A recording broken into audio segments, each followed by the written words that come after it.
بسم اللہ الرحمن الرحیم۔ السلام علیکم۔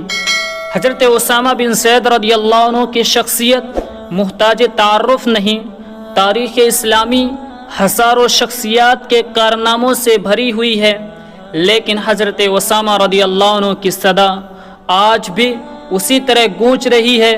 حضرت عمر بن خطاب رضی اللہ عنہ نے اپنے بیٹے عبداللہ رضی اللہ عنہ سے زیادہ ان کا وظیفہ مقرر کیا تو حضرت عبداللہ رضی اللہ عنہ نے کہا کہ ابا جان، آپ نے اسامہ بن زید رضی اللہ عنہ کے 4000 اور میرے لیے 3000 وظیفہ مقرر کیا ہے، جبکہ ان کے والد کا مقام آپ سے کچھ زیادہ نہیں ہے اور مجھ سے زیادہ ان کا مرتبہ نہیں ہے۔